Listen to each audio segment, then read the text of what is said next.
بسم اللہ الرحمن الرحیم. تھینک یو جناب چیئرمین. جناب چیئرمین, ایک بات تو آپ مانیں گے اور وہ یہ ہے کہ آئین جو ہے وہ قوم کو اکٹھا کرتا ہے. آئین ایک سوشل کانٹریکٹ ہے جو لوگ بناتے ہیں اپنے لیے کہ ہمیں گورننس کیسے ہوگی. آئین لوگوں کو جدا نہیں کرتا. جب آئین بنتا ہے تو وہ لوگوں کی رضامندی اور اتفاق رائے سے بنتا ہے.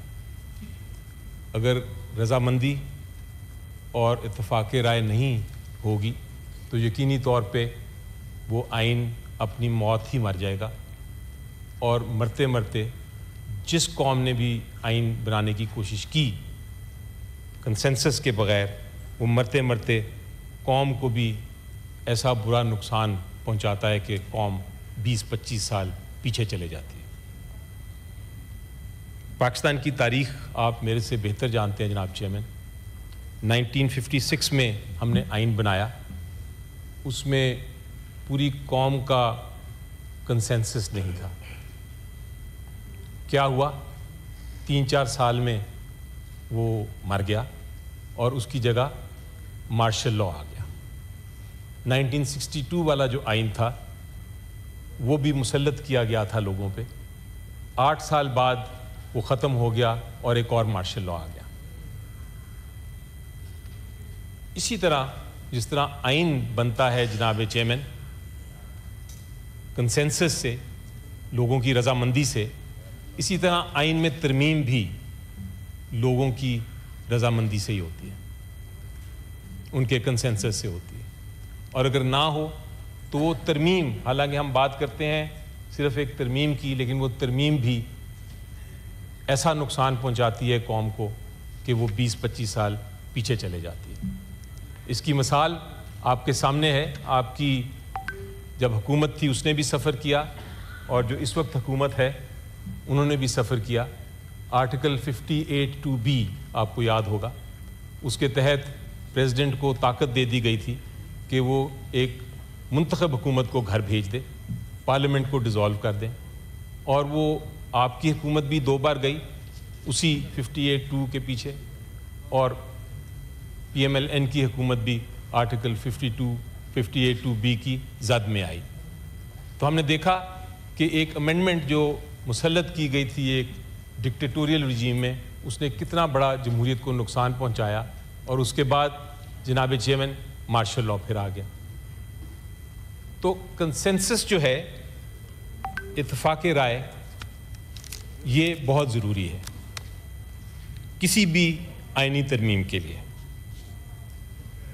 یہ جو آئینی ترمیم لانے کی کوشش کی جا رہی ہے, یقینی طور پہ انصاف کے ساتھ, آئین کے ساتھ, جمہوریت کے ساتھ اس وقت میں اور میرے 3-4 ساتھی تو ضرور ادھر بیٹھے ہیں.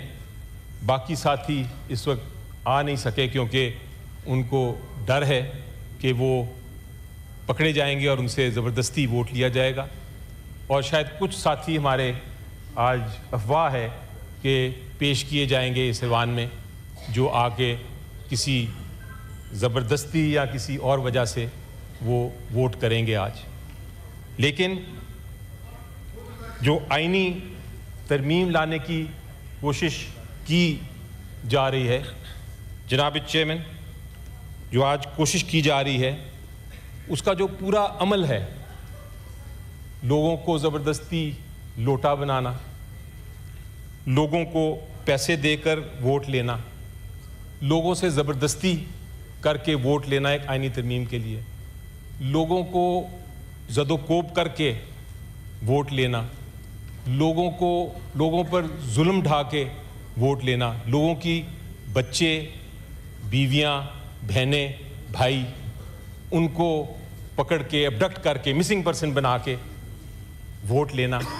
یہ جو عمل ہے آئینی ترمیم کا, یہ کنسنسس بیسڈ نہیں ہے, یہ لوگوں کی رضامندی اس میں شامل نہیں ہے. اس پروسیس, یہ جو عمل یہ سارا ہو رہا ہے میری نظر میں جناب چیئرمین یہ نہ صرف جرم ہے، نہ صرف یہ آئین کے خلاف ہے، نہ صرف یہ جمہوریت کے پرنسپلز کے خلاف ہے، اصولوں کے خلاف ہے، بلکہ یہ جو ہمیں ہمارے مذہب سکھاتا ہے، جو اسلام سکھاتا ہے، جو کرسچینٹی سکھاتی ہے، جتنے دنیا کے مذاہب ہیں ان کی بھی خلاف ورزی ہے۔ آپ کسی کو زبردستی کر کے اس کی آمادگی نہیں لے سکتے۔ تو آج ہو سکتا ہے آپ بل پاس کرا لیں، آپ کو بڑا کانفیڈنٹ ہے آپ کہ کرا لیں گے، شاید کرا بھی لیں، لیکن اگر آپ ہمارے لوگوں کو استعمال کرنا چاہیں گے تو میرے پاس ایک ڈاکیومنٹ ہے سر جناب چیئرمین، جو میں آپ کو اس کی کاپی بھی پیش کروں گا، اور وہ یہ ڈاکیومنٹ ہے۔ جب یہ آئینی ترمیم آ رہی تھی تو آرٹیکل 63A کی روح کو سامنے رکھتے ہوئے ہم نے ایک فیصلہ کیا، ایک پارلیمنٹری میٹنگ کی، اور پارلیمنٹری میٹنگ میں ہم نے یہ کہا کہ ہم کسی قسم کی آئینی ترمیم جو کرنے جا رہی ہے حکومت، اس کو ہم سپورٹ نہیں کریں گے۔ اور اس پہ میں نے سارے جو ہمارے سینیٹر حضرات ہیں ان کے دستخط بھی لیے۔ یہ سائنڈ ڈاکیومنٹ ہے، تو اگر آج کوئی کوشش کرے گا ان میں سے آ کے ووٹ کرنے کا تو ان کا ووٹ آپ کائنڈلی کاؤنٹ نہ کریں۔ یہ ہمارا موقف ہے۔ جناب،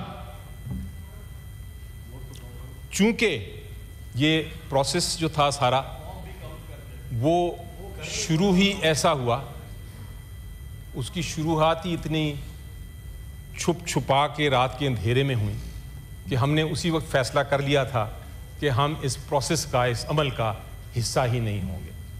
اور آنریبل لاء منسٹر نے کہا تو ضرور کہ ایک پارلیمنٹری کمیٹی تھی، ہم اس میں بیٹھے، لیکن ہم اس کا حصہ نہیں بنے۔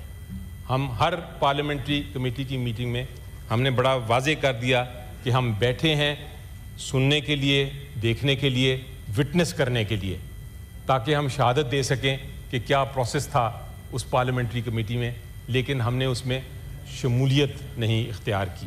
ہم نے کوئی اپنا ایک بھی امینڈمنٹ، ایک بھی ہم نے کلوز اس میں نہیں دیا، اور یہ میں آپ کو ریکارڈ پہ کہہ رہا ہوں کیونکہ میں اس میں موجود تھا۔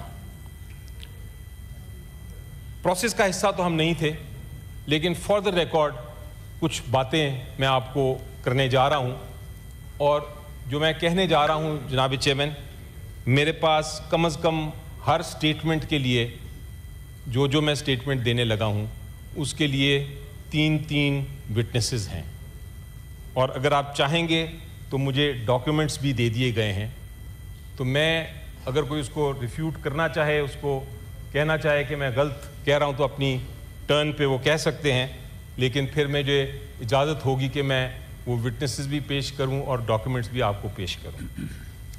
جناب، فار دا ریکارڈ جب یہ شروع ہوا تھا معاملہ تو ایک ڈاکیومنٹ حکومت نے تیار کیا یا کسی اور نے کیا، وہ وٹنسز میرے پاس نہیں ہیں، لیکن سرٹنلی حکومت کا ہی ڈاکیومنٹ تھا۔ اس ڈاکیومنٹ میں 80 سے زیادہ ترامیم تھیں، اور اس کا ایم کیا تھا، اس کا مقصد کیا تھا؟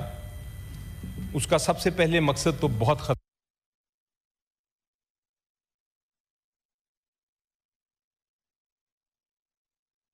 خطرناک تھا، بہت ہی خطرناک جناب چیئرمین، اور وہ یہ تھا کہ جو ہم سب کے بنیادی حقوق ہیں، ہمارا right to life, freedom of expression, freedom of movement, even due process, fair trial, یہ سارے جو بنیادی حقوق ہیں وہ سائڈ پہ کیے جا سکتے ہیں کسی بھی بہانے سے، اور اگر وہ ہمیں کسی کو اٹھا کے اریسٹ کر لیا جائے اور وہ بہانہ بنا دیا جائے جو اس شک میں تھا، شک کا ریفرنس بھی دے دیتا ہوں، آرٹیکل 8 میں جو ترمیم کی جا رہی تھی، اس بہانے سے اگر کسی کو اٹھا بھی لیا جائے تو یہ بھی تھا کہ آپ کسی عدالت کے پاس بھی نہیں جا سکتے۔ سو یہ ایک اس کی شک تھی بڑی گمبھیر قسم کی، جس کو مولانا فضل الرحمان صاحب نے یہ بھی کہا دیکھتے ساتھ ہی کہ ایک کالا ناگ ہے۔ اسی طرح آرٹیکل 199 جو ہم سب کو پتہ ہے کہ آرٹیکل 199 کیا ہے۔ آرٹیکل 199 یہ ہے کہ اگر ہمارے کوئی بھی حکومت یا کوئی بھی آفیشل کوئی قانون کی خلاف ورزی کرتا ہے تو ہم عدالت جا سکتے ہیں، ہائی کورٹ میں جا کے ریلیف لے سکتے ہیں، اپنی استدعا پیش کر سکتے ہیں اور ہم جو ریکویسٹ کریں وہ مل سکتی ہے۔ وہ بھی جو پاور تھی ہائی کورٹ کی وہ بھی ختم کی جا رہی تھی کئی معاملوں میں۔ اسی طرح ایک آئینی عدالت بنائی جا رہی تھی، اور اس آئینی عدالت میں کیا تھا؟ اس آئینی عدالت میں یہ تھا کہ آپ اپنی من پسند عدالت بنائیں گے، اپنے من پسند ججز اس میں رکھیں گے، اور وہ عدالت کے ذریعے آپ اپنے بہت سارے کام کرا لیں گے، اور بہت سارے کیسز جو آپ کے خلاف ہیں یا جو آپ کے مخالفین کے خلاف ہیں، بالخصوص پی ٹی آئی کے خلاف ہیں جس جماعت کو میں بلانگ کرتا ہوں، عمران خان بانی چیئرمین پی ٹی آئی کے خلاف ہیں، وہ کیسز ختم ہو جائیں گے اور آپ کے کیسز جو ہیں وہ کامیاب ہو جائیں گے۔ یہ اس قسم کی گھمبیر اور خطرناک شک تھیں اس 80+ کلازز میں جو پہلے آیا ڈاکیومنٹ۔